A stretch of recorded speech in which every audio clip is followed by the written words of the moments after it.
this scene here is located at Beale Air Force Base in one of the old hangars from the Korean War era. There's a U-2 in here that they're filming. This is when the pilots that were recruited to fly the plane are being introduced to it for the first time. 10,000 pounds of thrust, maximum speed of 430 miles an hour. May not be quick, but at your cruising altitude of 70,000 feet, nothing will come close to you. We were so happy to have the full cooperation of the DoD, and it allowed us to recreate what went on in the 50s and 60s with these U-2 planes flying, and really flying. I wasn't standing on a soundstage. I was actually standing at Beale Air Force Base watching a U-2 plane take off and realizing they put young men in these planes and sent them to foreign countries to surveil for the United States government.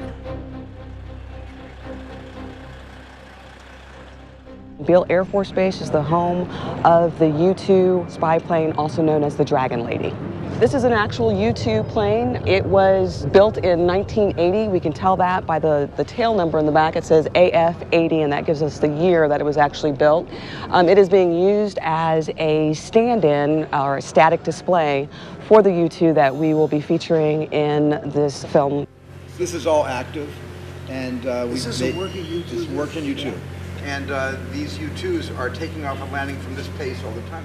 The U-2 plane is still used in theater or in combat. They still fly missions every day. In what we're doing, as you know, that we've been in combat situations for the last 10 years now, and the U-2 is very much a part of that. Should it become necessary to abandon the aircraft over Soviet territory, then there's a 2.5-pound explosive charge contained within the fuselage. We wanted to be part of this film because the Air Force core values are service before self, excellence in all we do, and integrity first. And this film gave us a perfect opportunity to exemplify those core values. Francis Gary Powers was really in awe of this new bird that he was going to fly, this jet glider. These were guys who just loved to be up in the air, whereas it might freak out anybody else that they were going to fly at 70,000 feet. This really got their blood just pumping, that they were going to not only break the altitude record, they were going to do it for hours, every day. And they were going to do it as a top secret mission.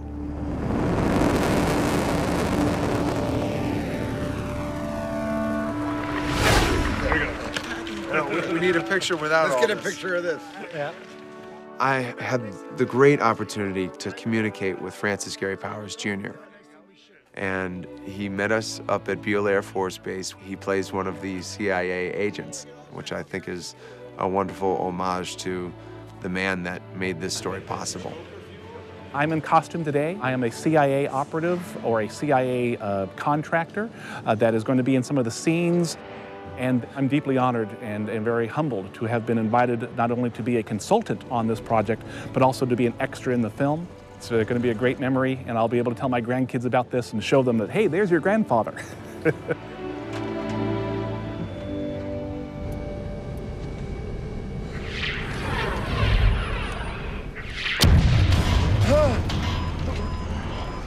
I knew, okay, I've got to get out, I've got the ejection seat, and I got to destroy the airplane. So I reached up and I put my hand on the switches, and I said, no, I better wait and see how I'm going to get out before I do this.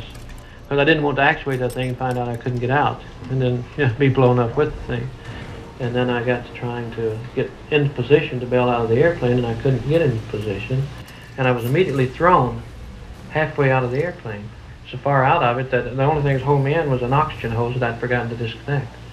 And it was fastened to the airplane. If it hadn't been for that oxygen hose, I would have been thrown completely clear of the plane when I unloosened that thing, and this I didn't expect. And when I got out, then I got to thinking, well, I've got to get those destruct switches, but I couldn't get my hands back in the airplane. There's no way physically possible for me to crawl back into that thing because of these G-forces. And I was getting quite concerned because I didn't know how fast I was falling, how close to the ground I was, or how long that I had. And I have no idea how many seconds or minutes this whole process took.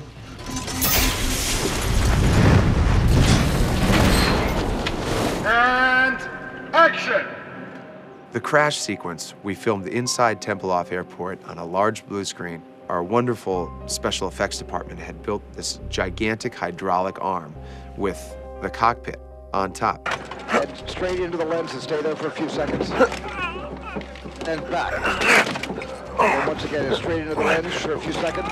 They were able to take me up in the air, downwards, they could rotate me. It was like being on a roller coaster. It was so much fun.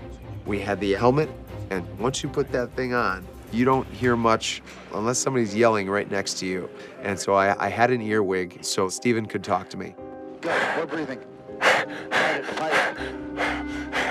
Up to his eyes, up to his eyes. Keep the lights on him, Janusz. Good, bump it forward and back. And cut, very good. Cutting. That's an isometric exercise I've ever seen one, wow. And the same guys who now make the suits for our astronauts made the suit for me in this film. It was tight as all could be. Going to the bathroom was touchy, so I felt like Powers, having to gauge when I was, going to use the facilities.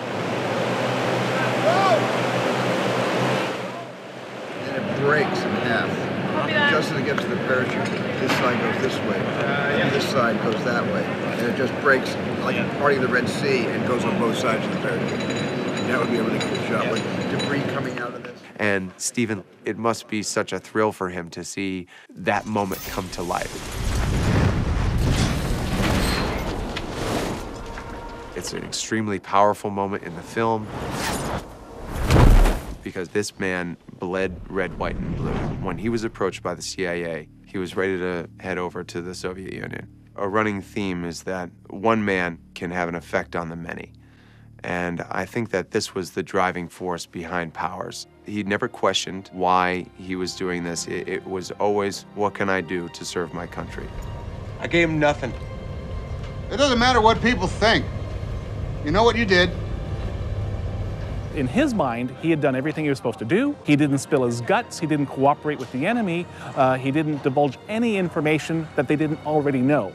But no one realized this until he was brought back home and debriefed. By that time, the misinformation was circulating around, and it still circulates around today.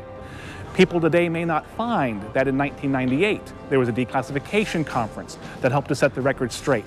That in 2000, here at Beale Air Force Base, my father was posthumously awarded with the POW Medal, the Distinguished Cross, and a special medal from the then director of the CIA, George Tenet, the Director's Medal, for extreme fidelity and courage in the line of duty. Why don't I, while we're here, before we go up high and put some up there, let me just get a shot down here low of the guards' faces as they close the door on Austin.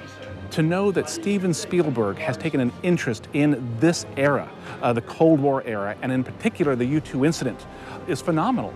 This will help the next generation or two or three to remember the Cold War, what my father did, what Donovan did, and who Rudolph Abel was. And that they'll be able to learn about the current war on terror by studying the Cold War and the links that they have between each other. We are engaged in a war.